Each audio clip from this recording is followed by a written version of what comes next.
Thank you very much. Thank you, everybody. Thank you. Thank you. Thank you very much. Thank you, Matt, for that great introduction, and thank you for this big crowd. This is incredible, really incredible. We've all come a long way together. We've come a long way together. I'm thrilled to be back at CPAC with so many of my wonderful friends and amazing supporters and proud conservatives. Remember when I first started running? Because I wasn't a politician, fortunately. But do you remember I started running and people say, are you sure he's a conservative? I think now we've proved that I'm a conservative. Right?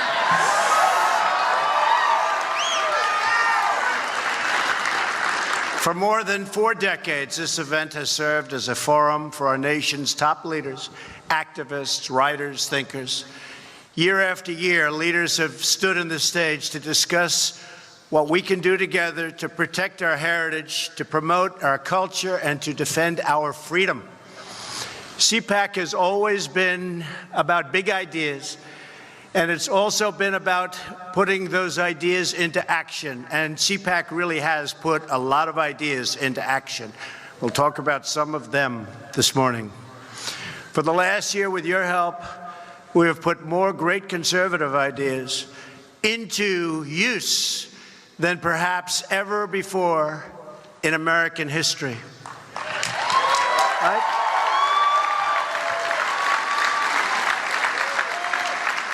By the way, what a nice picture that is. Look at that. I'd love to watch that guy speak.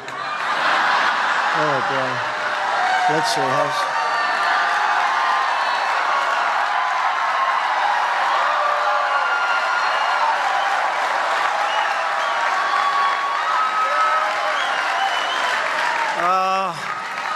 I try like hell to hide that bald spot, folks. I work harder.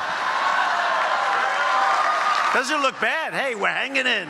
We're hanging in. We're hanging in there, right? Together, we're hanging in. We've confirmed a record number, so important, of circuit court judges, and we are going to be putting in a lot more. And they will interpret the law as written. And we've confirmed an incredible new Supreme Court Justice, a great man, Neil Gorsuch. Right?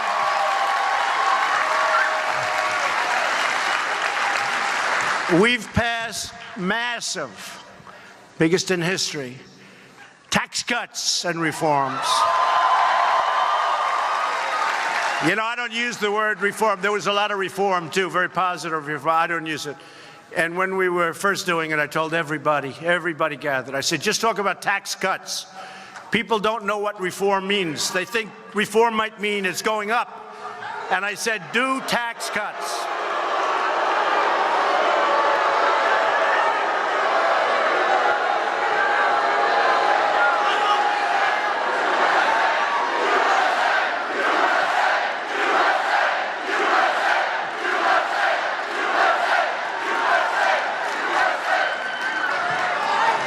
Thank you. How did he get in here, Matt? Why? Okay. Just for the media, the fake news back there. They took very good care of him. They were very gentle. He was very obnoxious. It was only one person. So we have thousands of people here. So listen, tomorrow the headline will be, protesters disturb the Trump. One person, folks, doesn't deserve a mention, doesn't deserve a headline.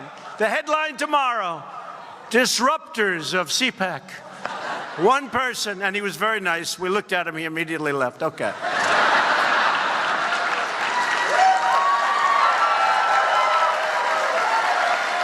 Now, I've had it too often. You'll have one person, and you can hardly even hear. In fact, the biggest really disturbance are you people. You know why? He'll say something, nobody hears him, because it's so, and then the crowd will start screaming at him, and then all of a sudden we stop, and that's okay. You have to show your spirit, right? You have to show your spirit. It's true. So we passed the biggest tax cuts in the history of our country, and it was called Tax Cut and Reform. And I said to our people, don't use the word reform because we're going to call it the Tax Reform Act. I said, no wonder for 45 years nothing's been passed. Because people want tax cuts, and they don't know what reform means. Reform can mean you're going to pay more tax. So I convinced politicians who have done this all their lives, and they do a great job in many cases, but this was one they were going, the Tax Reform Act of whatever year we want to put, okay? So they have the Tax Reform Act, and that was it. And now it was called the Tax Act, Tax Cut Act, and jobs. We had to add jobs into it because we're picking up tremendous number of jobs. 2.7 million jobs since the election. 2.7. So now people hear tax cuts, and it has been popular. Remember, it started off a little slow. Then it got passed, and we had some great help. I will say we had some great help in the Senate, in the House. We have guys here today. We have a lot of congressmen. We have a lot of senators. We had a lot of help, and we got it passed. It was not easy. We didn't have one Democrat vote, and I think that's going to cost them in the midterms. I know that whoever wins the presidency has a disadvantage for whatever reason in the midterms. You know what happens? I'm trying to figure it out. Because historically, if you win the presidency, you don't do well 2 years later. And you know what? We can't let that happen. And I know what happens. I finally figured it out. Nobody's been able to explain it. It just happens statistically almost all of the time for many years. What happens is you fight so hard to win the presidency. You fight, fight, fight. And now only 2 years, that's a very short period. And by the time you start campaigning, it's a year. And now you got to go and fight again, but you just won. So nobody has that same drive that they had. So you end up not doing that well because the other side is going, they're crazed. And by the way, they're crazed anyway, these people. They are really crazed, right? So, because, I kept trying to say, why is this? But it's just there. So the great enthusiasm, you're sitting back, you're watching television, maybe I don't have to vote today, we just won the presidency. And then we get clobbered, and we can't let that happen. We get clobbered in 18, and we can't let that happen, only because we are so happy. We pass so many things. Honestly, and I'll use the word my administration as opposed to me. My administration, I think, has had the most successful first year in the history of the presidency. I really believe that. I really believe it. I really believe it. So, judges, regulations, everything. And the beautiful thing about the tax cuts is nobody thought we could do it. Because we had to get 100% of our vote. And nobody thought we could do it. And frankly, to me, we got it, and it's turned out to be one of the most popular things. And by the way, for the Republicans in this room, of which I assume, would you say, is it 99% Matt or 100%? Huh? I would hope it's close to, you know what? Hey, we probably have some Democrats that want to come over. We have a great governor from West Virginia that left the Democratic Party, Big Jim, and he came over to the Republican Party.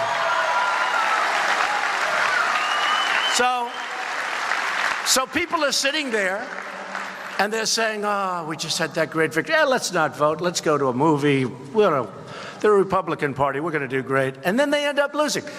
So you got to keep up the enthusiasm. Now what happens, by the way, they lose, and then you have the presidential election coming up again, and you clobber them because everybody gets off their ass and they get out and they work, right? And they work.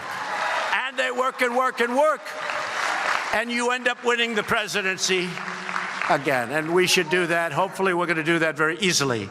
But never, we have to worry. Right now we have a big race coming up in 18. You have to get out. You have to just get that enthusiasm. Keep it going. See, the word really is complacent. People get complacent. It's a natural instinct. You just won, and now you're happy and you're complacent. Don't be complacent. Okay, don't be complacent, because if they get in, they will repeal your tax cuts. They will put judges in that you wouldn't believe. They'll take away your Second Amendment, which we will never allow to happen. They'll take away your Second Amendment.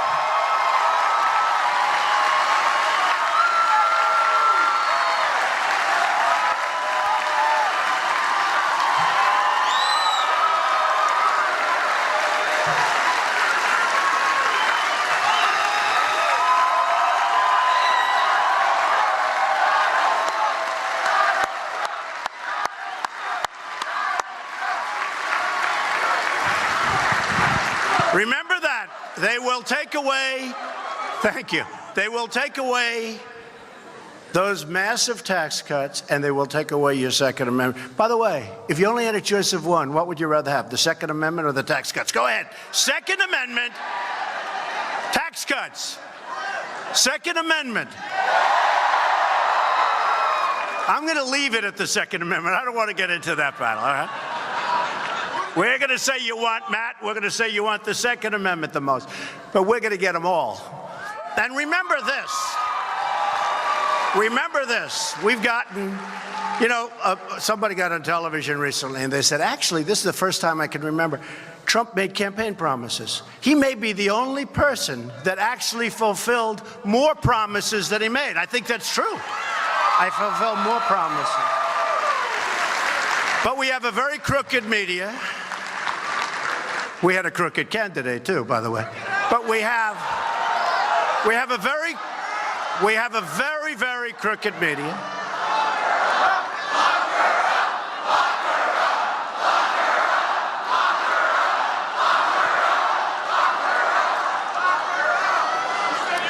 I will say this, folks. Everything that's turning out now, it's amazing. That's come full circle. Boy, have they committed a lot of atrocities when you look, right? How would you look? Have they done things that are wrong? But remember this, not only did we get the tax cuts, which everybody said we wouldn't get, and by the way, repealed in that tax cut the individual mandate, which is a tremendous thing. This is where you're forced to pay in order not to have health care, okay? Is that great? You pay for the privilege of not having health care. So you're subsidizing lots of other people. That's gone. I know people came up to me with tears in their eyes. They're saying, I'm forced to pay not to have health care. It's very unfair. And by the way, we're having tremendous plans coming out now, health care plans, at a fraction of the cost that are much better than Obamacare. And except for one senator who came into a room at 3 o'clock in the morning and went like that, we would have had health care too. We would have had health care too. Think of that. But I think we may be better off the way we're doing it. It's piece by piece by piece. Obamacare is just being wiped out. The individual mandate essentially wipes it out. So I think we may be better off. And people are getting great health care plans, and we're not finished yet. But remember, one person walked into a room when he was supposed to go this way, and he said he was going this way, and he walked in and he went this way, and everyone said, what happened? What was that all about? Boy, oh boy, who was that? I don't know. I don't know. I don't want to be controversial, so I won't use his name, okay? What a mess. But it's all happening anyway. It's all happening anyway. And we've, at the same time, eliminated a record number of job-killing regulations, and people are going back to work. Right? People are going back to work. So, and you know, the fake news always, if I say something that's like a little off, next day headline, he misrepresents. I have to be careful. But in the history of presidents, no president, and I'm saying no president, now maybe they'll find I was off by 2, but we're here 1 year. No president, well, I read it in lots of good papers actually, but they'll change the story when I say it. No president has ever cut so many regulations in their entire term, okay, as we've cut in less than a year.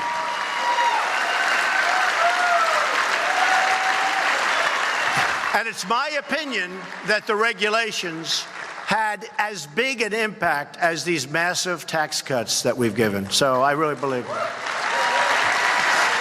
We've ended the war on American energy. We were in war. And we've ended the war on beautiful, clean coal, one of our great natural resources. And very important for our defense, coal. Very important for our defense, because we have it. We don't have to send it through pipes.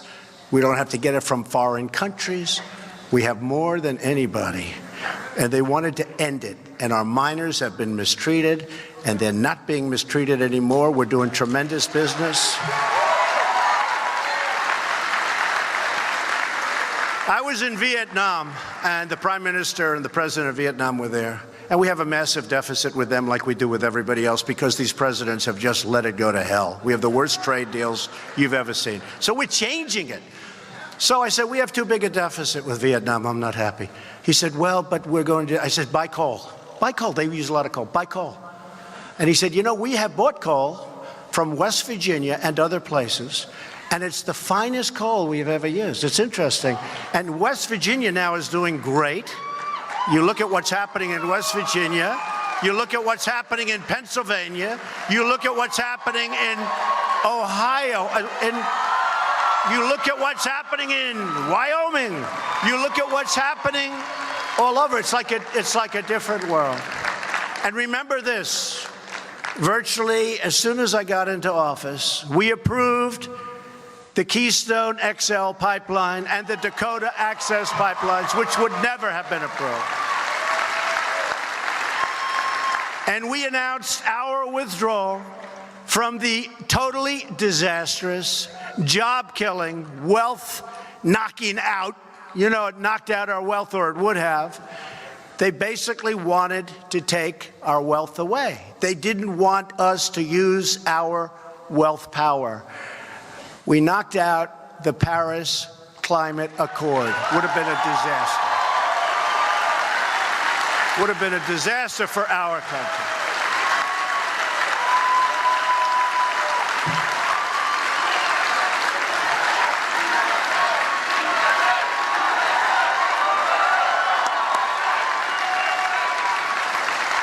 You know, basically it said, you have a lot of oil and gas that we found. You know, technology has been amazing.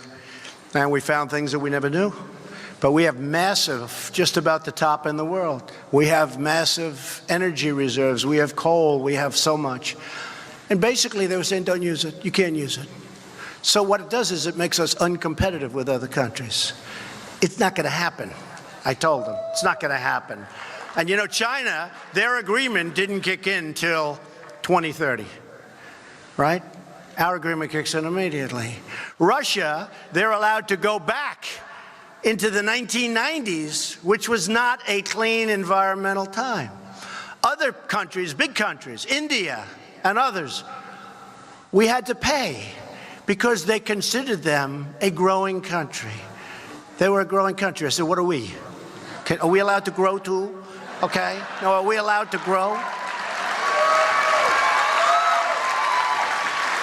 They called India a developing nation. They called China a developing nation. But the United States, we're developed. We can pay. So, folks, if you don't mind, I tell you what, it's amazing how many people understood the Paris Accord because it sounds so good. It's like some of the environmental regulations that I cut. They have the most beautiful titles. And sometimes I say, look, I'm just going to close my eyes and sign this because you know what? I'm going to get killed on this one. And I get so much thanks. The country knows what I'm doing. We couldn't build. We couldn't farm. If you had a puddle on your land, they called it a lake for the purposes of environmental. I mean, it's crazy. It's crazy. And I signed certain bills, and I'd have farmers behind me, and I'd have house builders, home builders behind me. And these are tough people, strong people. They fought hard. They've worked all their lives hard. And there'd be half of them would be crying because we gave them their property back. We gave them the right to earn a living. They couldn't do it. They couldn't do what they had to do. We gave them their property back. We gave them their dignity back.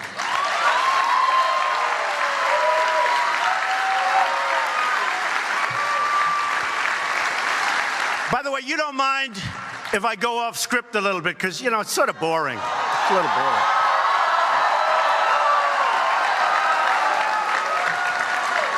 Got this beautiful speech. Everything's wonderful, but a little boring. We have to, you know, interject.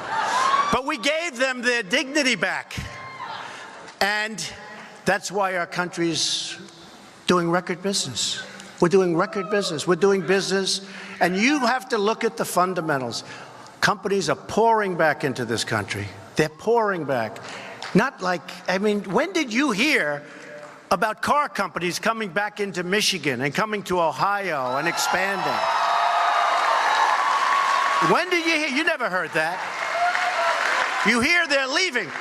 I've been talking about it for 20 years. I was a private sector guy, but for whatever reason, I always had these guys always covered me much more than anybody else. I always got a lot of these characters. They used to treat me so good, too, until I ran for office. I used to get the greatest publicity. A friend of mine said, you know, you used to be the king of getting great publicity.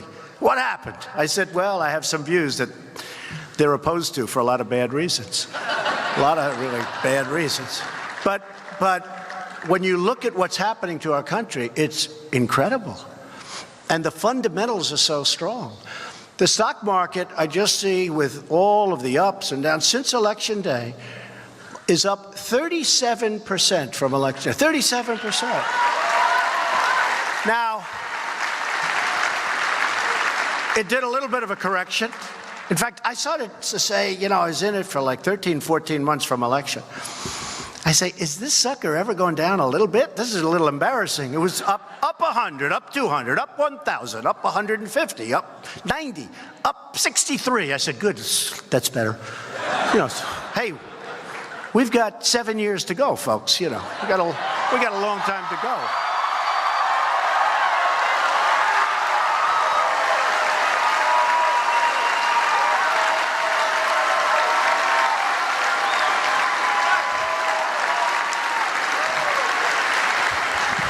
So, thank you, everybody. You've been amazing.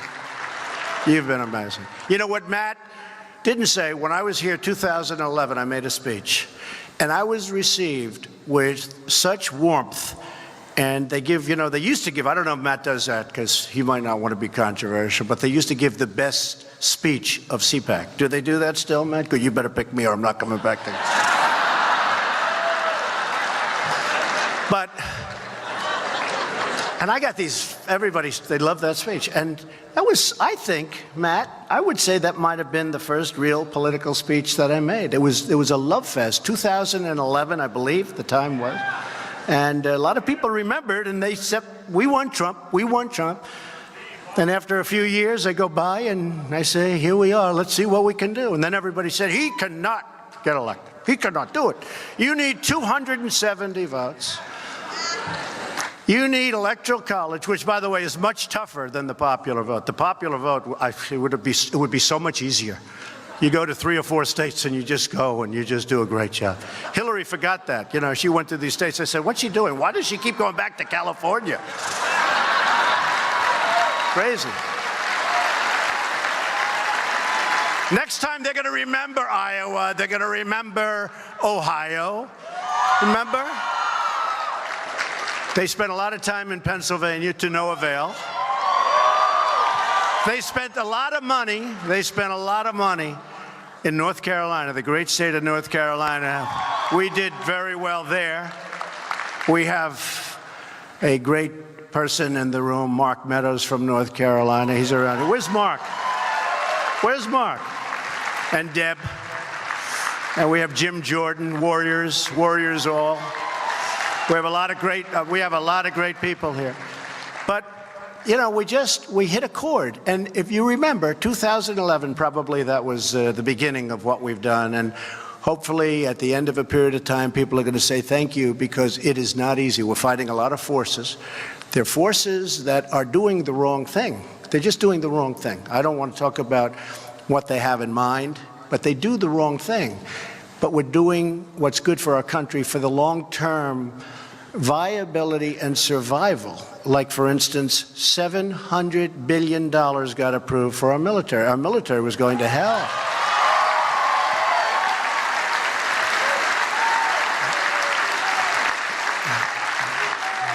we declined to certify the terrible one-sided Iran nuclear deal. That was a horrible deal. Who ever heard you give $150 billion to a nation that has no respect for you whatsoever? They're saying death to America while they're signing the agreement. If somebody said death to America while I'm signing an agreement and I'm president, I immediately say, what's going on here, folks? I'm not signing. What's going on? They just kept going. Kerry may be the worst negotiator I've ever seen. How about this guy? And Obama, of course, he's the one. But how about $1.8 billion in cash? Did you ever see what, like $1 million in $100 bills? A lot of people do it as a promotion. It's a lot. It's big. It's like big. Now take that. Go to $1.8 billion in cash. $1.8 billion. For what? For what? Why did we do this? Why did we do it? Anyway, we didn't certify, and lots of interesting things are happening with that whole mess. But we have to treat people that treat us well, we treat them well. People that treat us badly, we treat them much worse than they can ever imagine. That's the way it has to be. That's the way it has to be.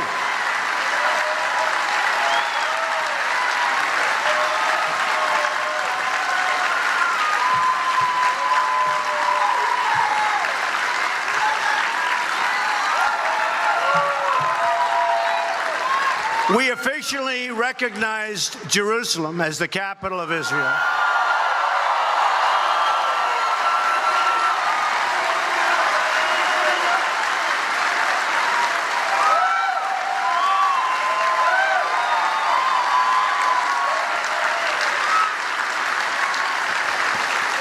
You know, every president campaigned on, we're going to recognize Jerusalem as the capital of Israel. Everybody, for many presidents, you've been reading it.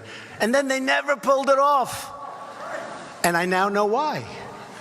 Because I put the word out that I may do it, right? I said I'd do it in my campaign. So that usually means, unless I find something, I'm going to do it. I was hit by more countries and more pressure and more people calling, begging me, don't do it, don't do it, don't do it. I said, we have to do it. It's the right thing to do. It's the right thing to do. We have to do it. And I did it. But every other president really lied because they campaigned on it. That was always a big part of the campaign. Then they got into office, they never did it. So I understand why they didn't do it, because there was tremendous, the campaign against it was so incredible. But you know what? The campaign for it was also incredible, and we did the right thing. So we've kept our promise, as I said, to rebuild our military, eliminating the defense sequester, which is a disaster. And I don't know if you saw the number, $700 billion. You know, ultimately that comes before everything else. We can talk about lots of things. But if we don't have a strong military, you might not be allowed into this room someday, okay? You may not have your houses, your homes, your beautiful communities. We better take care of our military. These are the greatest people, and we're going to take care of our veterans. We're going to take care of the vets. We've been doing a good job on the vets.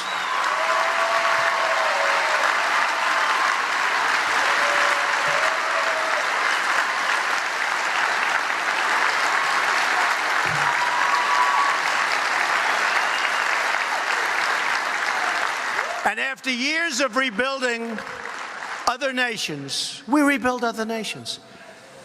We rebuild other nations that have a lot of money. And we don't ever say, hey, you got to help. We're finally rebuilding our nation. We're rebuilding our nation.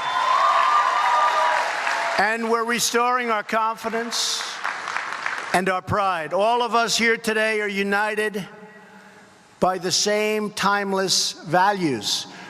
We defend our Constitution, and we believe in the wisdom of our founders. Our Constitution is great. We support the incredible men and women of law enforcement.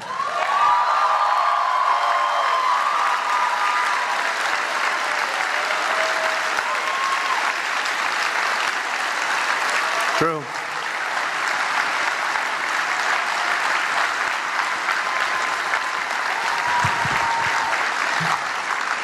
We know that a strong nation must have strong borders. We celebrate our history and our heroes, and we believe young Americans should be taught to love their country and to respect its traditions. Don't worry, you're getting the wall. Don't worry, okay? I heard some. Getting the wall.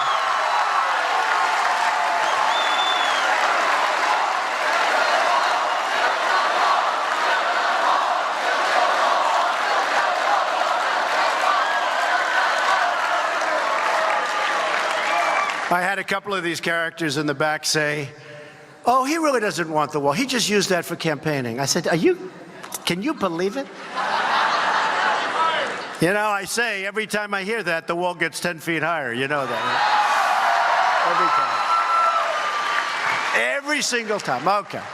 Now we're going to have the wall, or they're not going to have what they want. You know, we have a problem. We need more Republicans. We have a group of people that vote against us in a block. They're good at two things: resisting obstruction,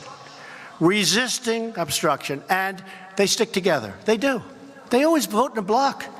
You know, it's very rare that you get a couple of them to come your way, even on the tax cuts. I mean, we're going to be fighting these people in the 2018 election. We're going to be fighting people that voted against the tax cuts, because the tax cuts are phenomenal and popular and helping people and helping our country. You saw Apple just brought $350 billion in. Exxon brought $50 billion in.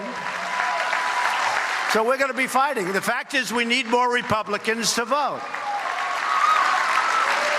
We want to get our agenda, because now what we have to do is, in order to get a vote to fix our military, we have to give them $100 billion in stuff that nobody in this room, including me, wants in many cases. It's terrible. We need more Republicans. That's why you have to get out and you have to fight for 18. You have to do it. We salute our great American flag. We put our hands on our hearts for the Pledge of Allegiance. And we all proudly stand for the national anthem.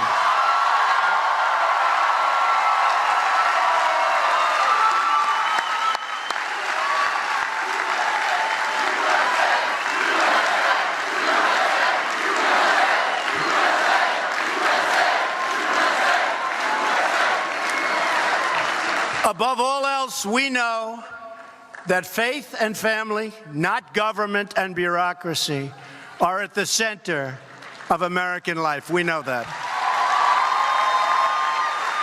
Because in America, we don't worship government, we worship God.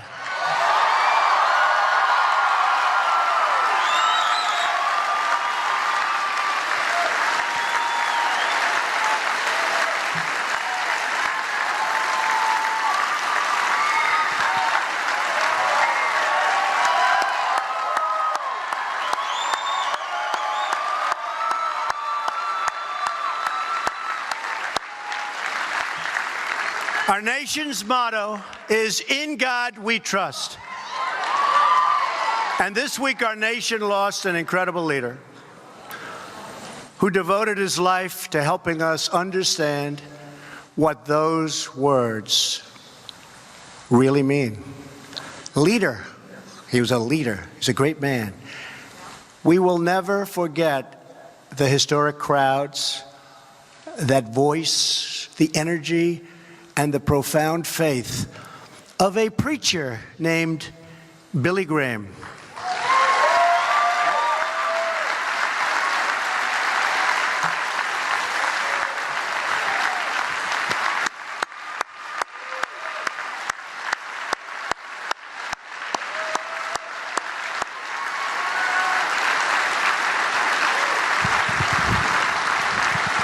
Great man and great family, Franklin Graham, great family. And they were for us. I'll tell you, they were for us. Right from the beginning, they were for us. As a young man, Billy decided to devote his life to God. That choice not only changed his life, it changed our country. And indeed, it even changed the world. Reverend Graham's belief in the power of God's word gave hope to millions and millions who listened to him with his very beautiful but very simple message: God loves you.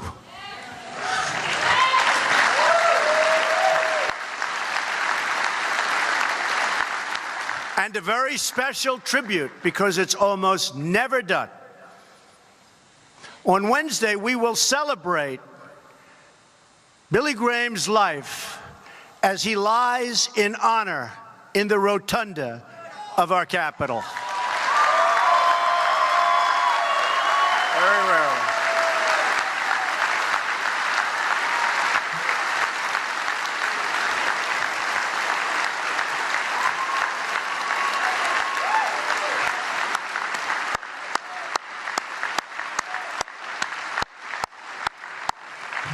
One day, Wednesday till Thursday, about 11 o'clock on Wednesday, I bet those lines are going to be long and beautiful, because he deserves it.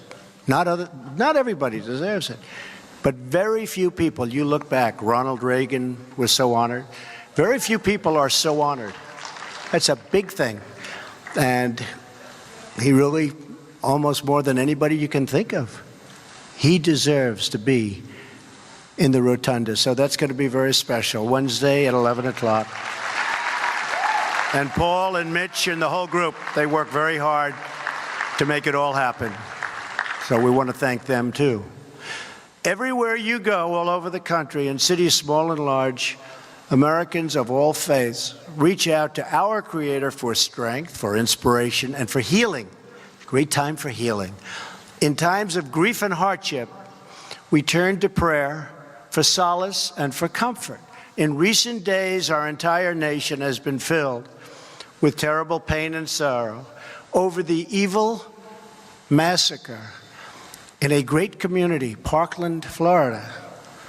This senseless act of mass murder has shocked our nation and broken our hearts.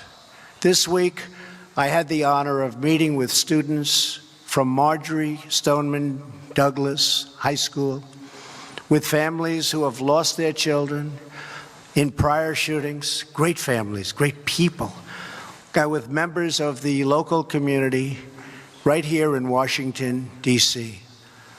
Our whole nation was moved by their strength and by their courage. We listened to their heart-wrenching stories, asked them for ideas, and pledged to them. And I can speak for all of the senators and congressmen and congresswomen, all of the people in this room that are involved in this decision, that we will act, we will do something. We will act. With us on Wednesday was one of the families whose daughter didn't come home last week, a beautiful young woman named Meadow Pollock. Incredible family. I had them in the Oval Office, incredible people. You've probably seen her picture. She had a beautiful, beautiful smile and a beautiful life, so full of promise. We wish there was something, anything we could do to bring Meadow and all of the others back. There are not enough tears in the world to express our sadness and anguish for her family and for every family that has lost a precious loved one. No family should ever save and ever have to go in and suffer the way these families have suffered. They've suffered beyond anything that I've ever witnessed. A father drops his daughter off at school, kisses her goodbye, waves to her, she's walking up the path, and never sees her alive again. Gets a call, can't believe it, thinks it's a nightmare, wants to wake up from the nightmare. So we want to hear ideas from Americans of all backgrounds and beliefs about how we can improve security at our schools, tackle the issue of mental health. Because this was a sick person, very sick. And we had a lot of warning about him being sick. This wasn't a surprise. To the people that knew him, this wasn't even a little bit. In fact, some said, we're surprised it took so long. So what are we doing? What are we doing? We want to ensure that when there are warning signs, we can act and act very quickly. Why do we protect our airports and our banks, our government buildings, but not our schools?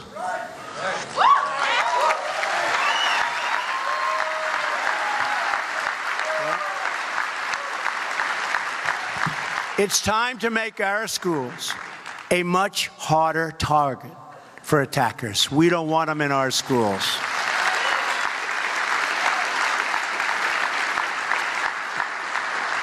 We don't want them. When we declare our schools to be gun-free zones, it just puts our students in far more danger. Far more danger.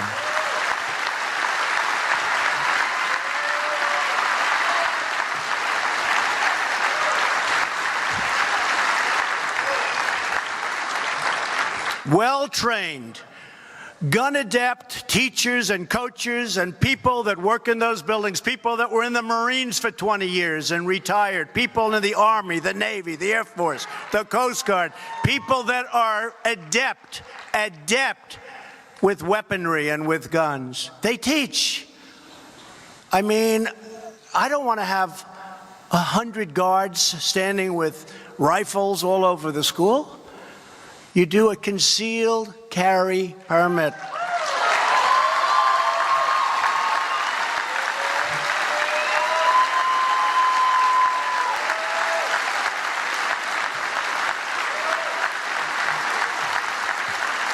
And this would be a major deterrent, because these people are inherently cowards.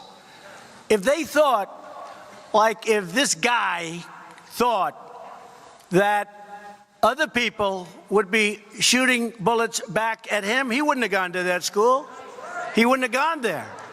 It's a gun-free zone. It says this is a gun-free zone.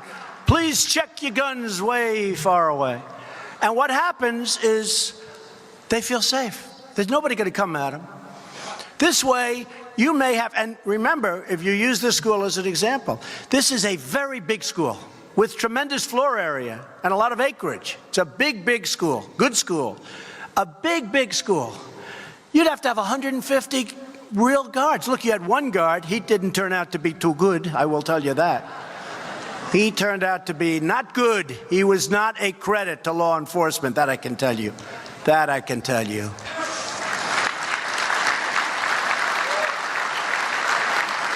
But as I've been talking about this idea, and I feel it's a great idea, but some people that are good people are opposed to it. They don't like the idea of teachers doing that. But I'm not talking about teachers.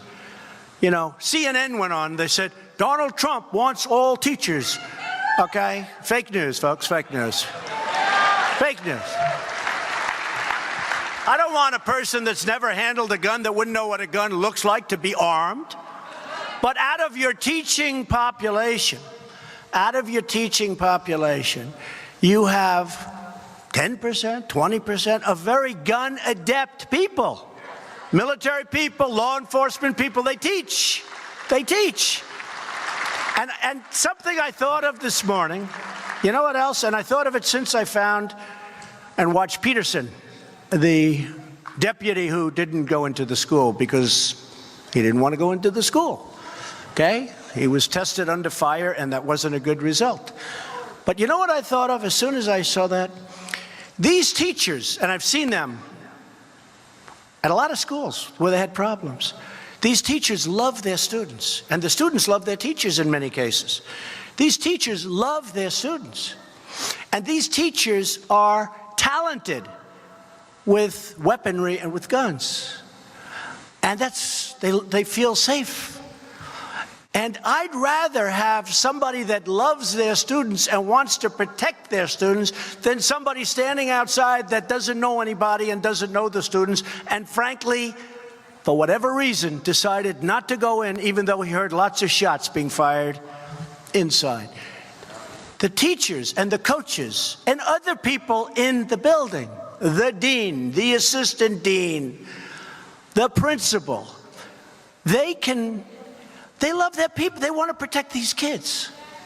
And I think we're better with that. And this may be 10% or 20% of the population of teachers, etc. It's not all of them, but you would have a lot, and you would tell people that they're inside. And the beauty is it's concealed. Nobody would ever see it unless they needed it. It's concealed. So this crazy man who walked in wouldn't even know who it is that has it. That's good. It's not bad, that's good. And a teacher would have shot the hell out of him before he knew what happened.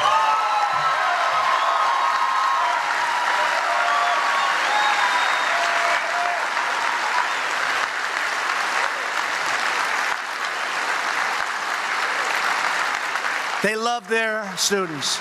They love those students, folks. Remember that. They love their students.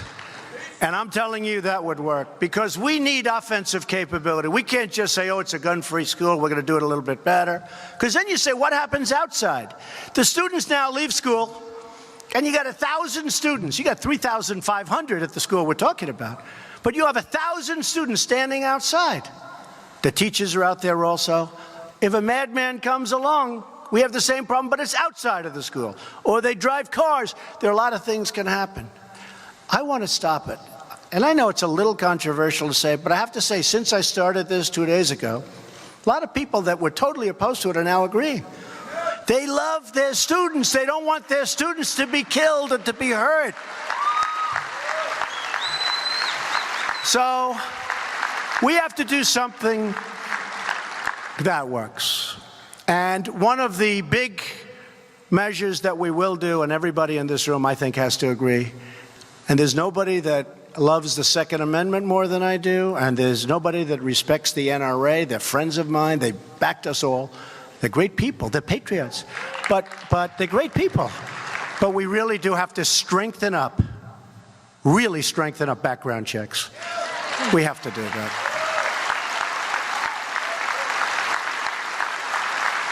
And we have to do, for the mentally ill, we have to do we don't want people that are mentally ill to be having any form of weaponry. We have to be very strong on that.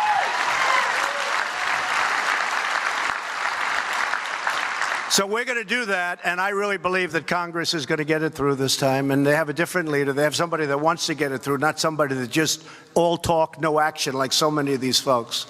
This is somebody that wants to get it through.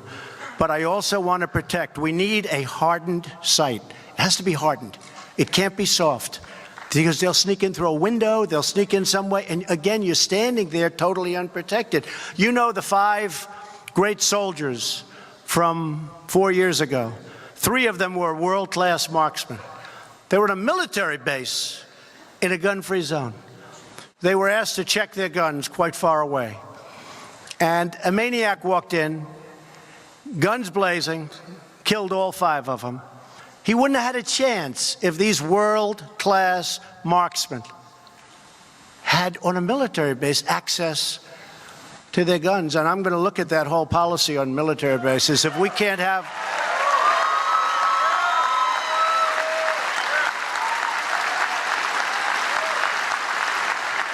All 5 were killed. All 5. The guy wouldn't have had a chance. But we're going to look at that whole military-based gun-free zone. If we can't have our military holding guns, it's pretty bad. We had a number of instances on military bases. You know that. So we want to protect our military. We're going to make our military stronger and better than it's ever been before. We also need to create a culture in our country that cherishes life and human dignity. That's part of what we're talking about. A culture that condemns violence and never glorifies violence. We need to foster real human connections and turn classmates and colleagues into friends and neighbors that want to fight for us. We're not just having a conversation about school safety. You've had conversations, in all fairness, I'm pretty new on this job. We're here a little more than a year. I've been watching this stuff go on for 20 years. The president gets up, everybody's enthusiastic for the first couple of days, and it fades, fades, fades. Nothing ever gets done. We want to see if we can get it done. Let's get it done right. We really owe it to our country. I've been watching for a long time. I've seen a lot of words and I've seen very little action. And you know, if you think about it, most of it's just common sense. It's not, do you love guns? Do you hate guns? It's common sense. It's all common sense. And some of the strongest advocates about what I'm saying are the strongest advocates, I know them very well, political people, the strongest advocates for the Second Amendment. But this is common sense. In addition to securing our schools, we're also implementing a strategy to secure our streets. We want our kids to be safe everywhere they go, whether they're in a classroom, walking home from school, or just outside playing with their friends. Every child deserves to grow up in a safe community surrounded by a loving family and to have a future filled with opportunity and with hope.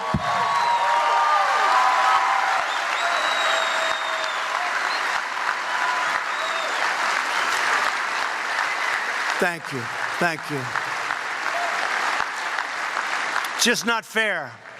Reducing violent crime in America is a top priority for my administration, and we will do whatever it takes to get it done. No talk. We're going to do what it takes to get it done.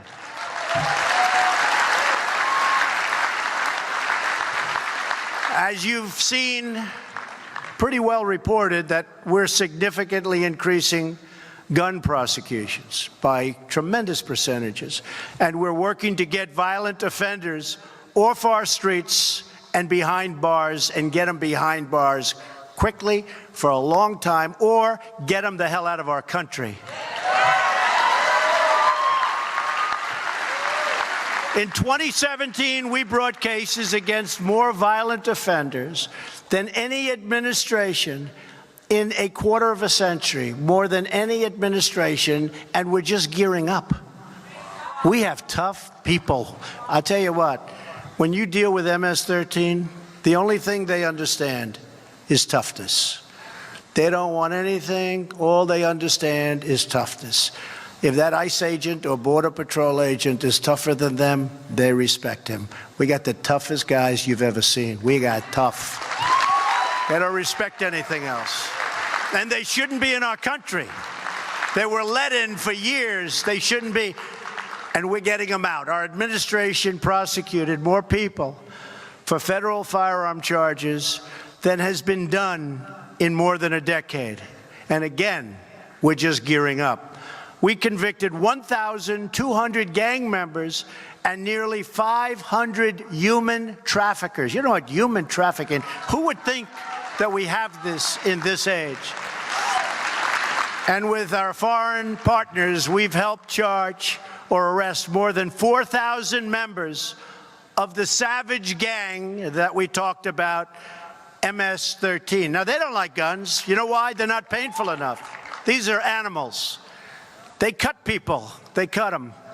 They cut them up in little pieces, and they want them to suffer. And we take them into our country because our immigration laws are so bad. And when we catch them, it's called catch and release. We have to, by law, catch them and then release them. Catch and release. And I can't get the Democrats, and nobody has been able to for years, to approve common sense measures that when we catch these animal killers, we can lock them up and throw away the keys.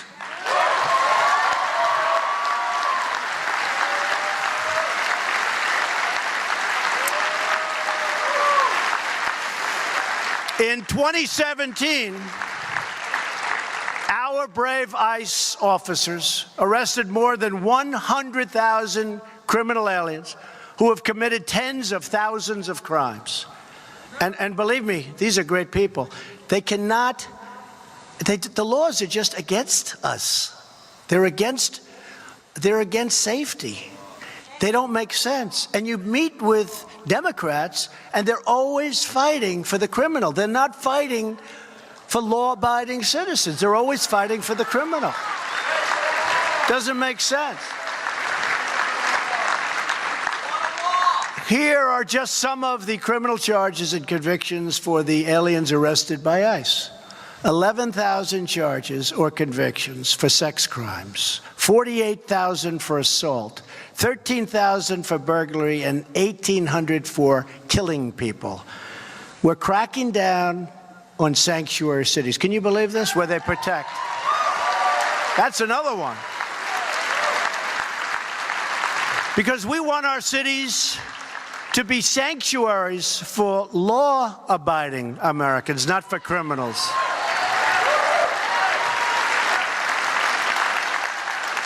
And by the way, the Senate Democrats and the House Democrats have totally abandoned DACA. They don't even talk to me about it. They have totally abandoned. You know, we get the reputation like DACA, it's not Republican. Well, let me tell you, it is Republican, because we want to do something about DACA, get it solved after all these years. The Democrats are being totally unresponsive. They don't want to do anything about DACA, I'm telling you, and it's very possible that DACA won't happen, and it's not because of the Republicans, it's because of the Democrats, and frankly, you better elect more Republicans, folks, or it'll never happen.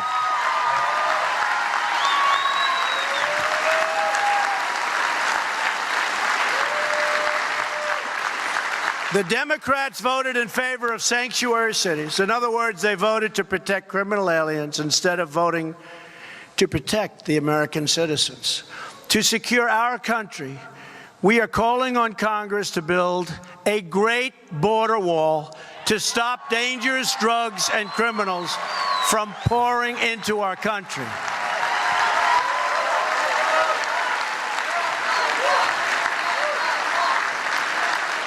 And now they're willing to give us the wall, but they don't want to give us any of the laws to keep these people out. So we're going to get the wall, but they don't want to give us all of the other, chain migration, lottery. Think of a lottery. You have a country. They put names in. Do you think they're giving us their good people? Not too many of you people are going to be in a lottery. So we pick out people. Then they turn out to be horrendous, and we don't understand why. They're not giving us their best people, folks.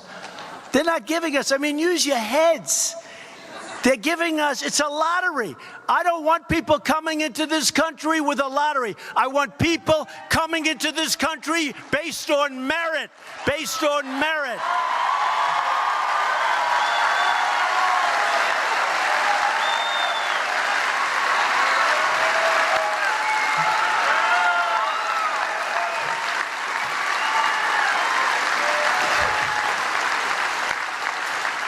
People, and we all want to be admitting people who have skills, who can support themselves financially, who can contribute to our economy, who will love our people, and who will share our values, who will love our country. I don't want people who drive a car at 100 miles an hour down the West Side Highway and kill 8 innocent victims and destroy the lives of 14 more. Nobody talks about that. Nobody ever talks about the people that have been so horribly injured, who lose legs and arms. In Manhattan, where I used to spend my time, I know it very well, this stretch along the West Side Highway, people run in order to stay in shape. They want to be healthy. They want to look good. They run. They're running all the time. I see it. They run. We work in different ways, but they run. No, but think of this. They run, and they want to be fit. They're proud people. They want to be fit, and they're running up and down West Side Highway. It's beautiful. It's a beautiful thing.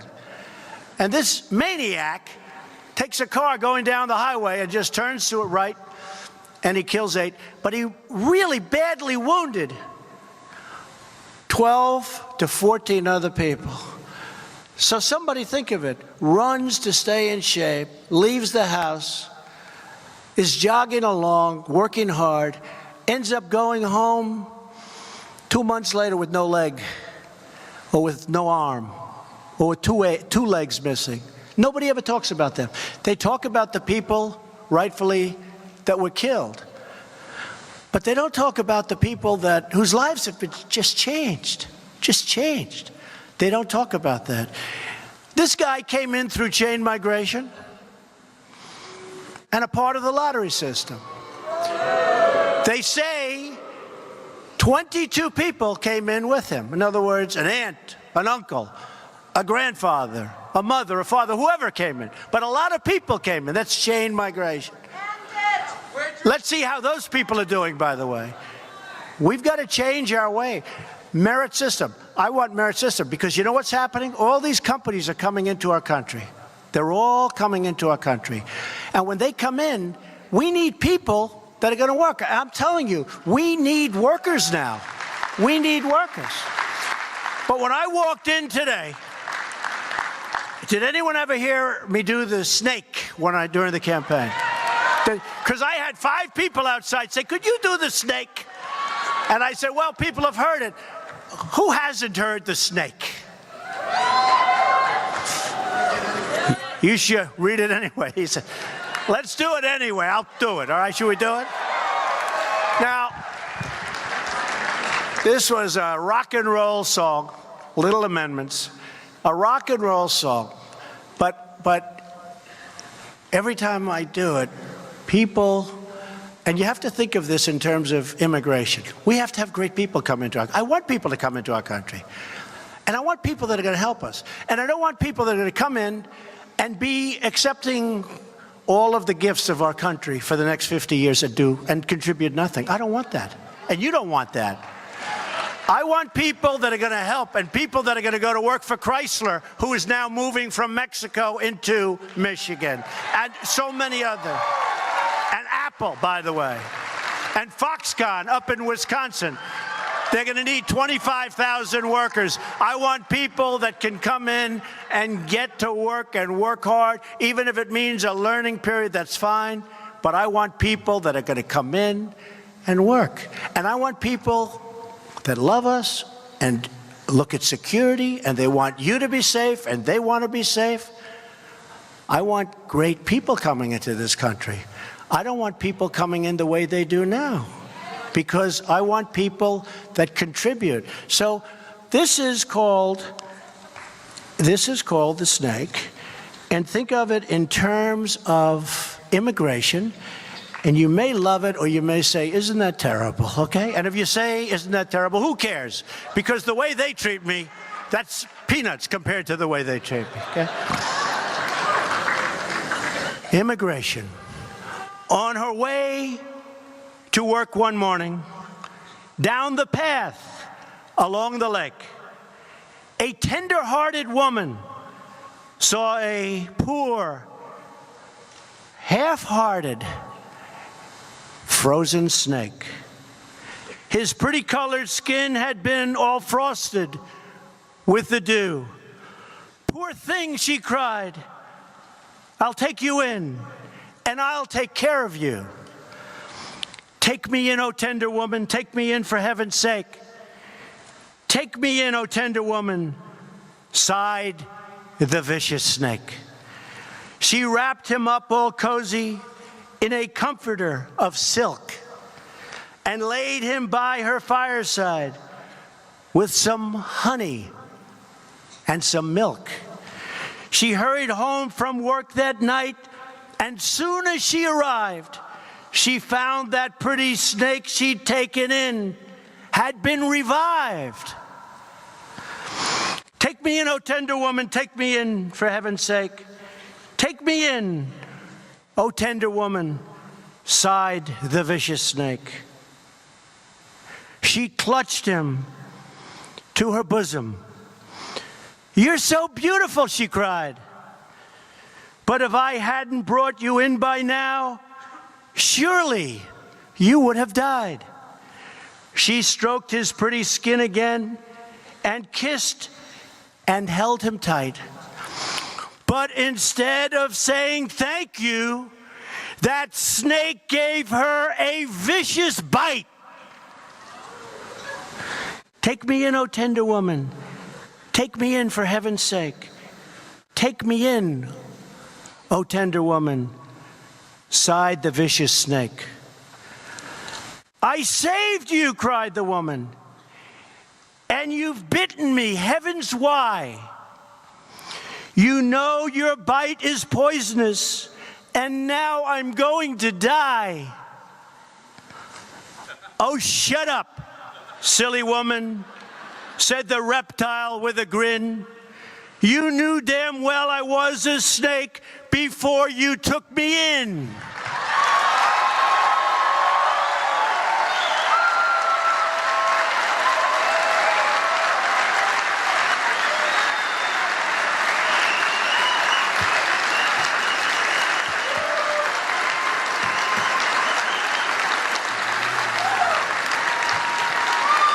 And that's what we're doing with our country, folks. We're letting people in, and it's going to be a lot of trouble. It's only getting worse. But we're giving you protection like never before. Our law enforcement's doing a better job than we've ever done before.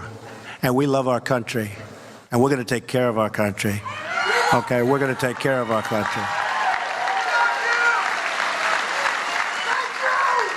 So just in finishing, our country is starting to do very well. Our economy is blazing. Jobs are at a record level. Jobs are so good. 2.7 million jobs created since the election. Unemployment claims have reached a 45-year low.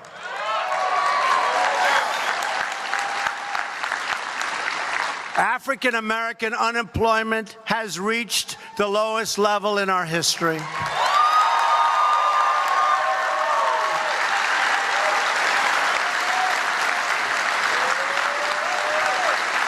Hispanic unemployment has reached the lowest level in our history. Women unemployment is at the lowest level in 18 years.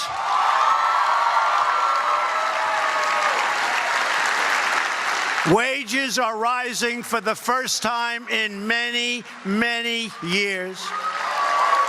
Small business confidence is at a record high. And thanks to our massive tax cuts, millions of Americans are getting to keep a great percentage of their money instead of paying it to a government that throws it out the window.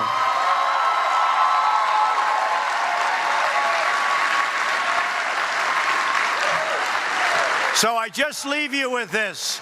We have to fight Nancy Pelosi. They want to give your money away.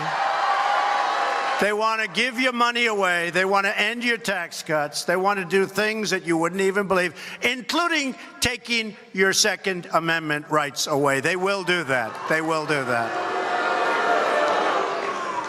So we have to get out there, and we have to fight in 18 like never before, just the way you fought with us. Just the way you fought with us. You fought so hard, and you were so tough, and you were so smart. You were so smart. And you know what? I know for a fact you did the right thing because we're looking at the numbers, and the numbers, even they have to give credit for the kind of numbers that we're producing. Nobody has ever seen anything like it. Under my administration, the era of economic surrender is over. We're renegotiating trade deals that are so bad, whether it's NAFTA or whether it's World Trade Organization, which created China. You look at China, it was going along like this, then we opened, stupidly, this deal. And China has been like a rocket ship ever since. And now, last year, we had almost a $500 billion trade deficit with China. We can't have that. We can't have that. I have great respect for President Xi, but we can't have that. We have to go and we have to do what we have to do. We just can't let countries, as an example, Mexico. We have a $100 billion trade deficit with Mexico. What does that tell you? You know what it tells you? NAFTA is no good. It never was any good. But for some reason, nobody ever changed it. They emptied our factories. You got to see the car plants and the auto plants in Mexico like you've never seen anything like it before. I want those companies, and they're starting. I want them back here. I want them back here. They're going to come back here, too. And we want to make our neighbors happy, but we can't continuously have other nations taking advantage of the United States like never before. And this has gone on for a long time. This has gone on for longer. The last administration was a disaster, but this has gone on for much longer than the last administration. And we've got to change it. We're going to change it. So we're renegotiating deals. And you know what? Hate to say it, but if we can't make a fair deal for the United States, we will terminate the deal and we'll start all over again. We're going to have to do it.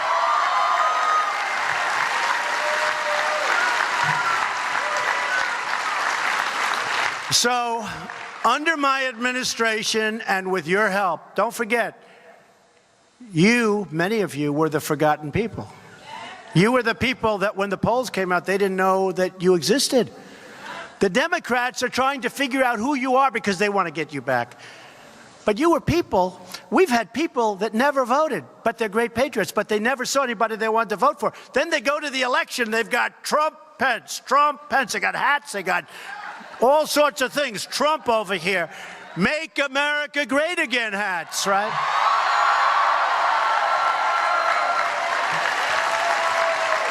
So our country is starting to do well. We are going to make it greater, better, safer than it ever was before. The reason is you. This has been a great movement. They try like hell. They cannot stand what we've done. But we're doing the right thing. We're even doing the right thing for them. They just don't know it yet. They just don't know it yet. Even the media will absolutely support me sometime prior to the election. All those horrible people back there, they're going to support me. You know why? Because if somebody else won, their ratings would go down, they'd all be out of business. Nobody would watch. They'd all be out of business. So I just want to tell you that we are going to win. I'd love you to get out there, work really hard for 18. We need more Republicans to keep the tax cuts, to keep all of this going. And I love you. I respect you. I appreciate everything you've done for the country.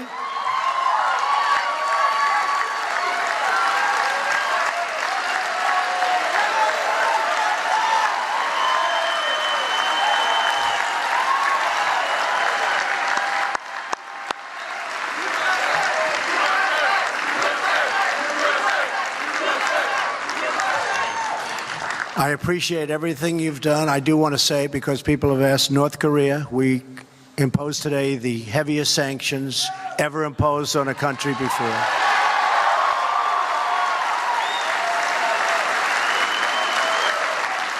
And frankly, hopefully something positive can happen. We will see. But hopefully something positive can happen. But that just was announced, and I want to let you know we have imposed the heaviest sanctions ever imposed. So, ladies and gentlemen, thank you for everything. You have been incredible partners. Incredible partners. And